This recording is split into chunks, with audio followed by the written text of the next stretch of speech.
Привет! Меня зовут Ольга, и это проект о русском языке с региональным акцентом «Великий и могучий». Сегодня мы поговорим о такой важной теме, как семья. И не случайно мы находимся у этого известного кировского памятника святым Петру и Февронии.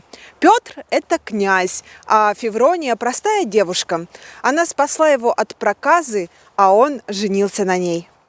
Они прожили вместе долгую и счастливую жизнь и умерли в один день.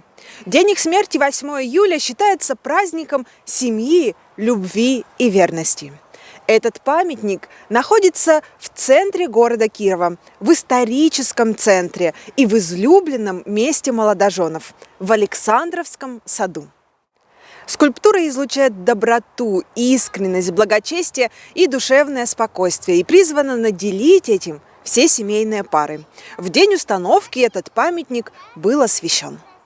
В повести вятского писателя Альберта Лиханова «Последние холода» мы можем найти очень трогательное отношение детей к матери. Они только о ней и говорили. Они все говорили о матери. Похоже, разговаривать о ней доставляло им большое удовольствие.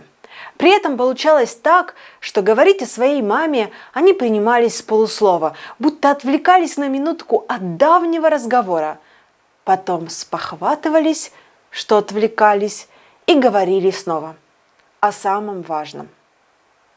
Мама – это самое важное в их жизни, но она потеряла на войне мужа, их отца, и очень страдала из-за этого. Она странной какой-то стала, как похоронку принесли. С отцом все говорит, смеется, будто во сне все это. Ты знаешь, она даже салютом не радуется. Здесь мы встретили такие слова, как мама или мать, а также отец или по-другому папа. По отношению к детям их можно назвать родителями или даже предками. Это старшее поколение по отношению к младшему. Но чаще слово «предки» употребляется в русском языке в значении родоначальники рода, жившие несколько поколений ранее. То есть обычно, когда мы употребляем это слово, бывает и так, что мы не видели наших предков вживую, прадедушки и прабабушки, например. В последнее время есть также тенденция, что по отношению к родителям дети употребляют слово «предки», но в ироничном значении. Мои предки сегодня на даче, а твои где? Мои предки все дома сидят. Также в близкий круг семьи часто входят бабушка и дедушка. Нередко в России они живут вместе со своими детьми и внуками. В той же повести Лиханова «Последние холода» мы можем найти такие строки. «Я бы никогда так не сказал и никогда не подумал. Я знал, что боятся за меня мама и бабушка». Мы видим заботу говорящего об этих двух близких женщинах, которых не хочется обидеть даже в мыслях. Противоположным по значению слову «предки» является слово «потомки». Это будущее поколение. Дети, внуки, правнуки.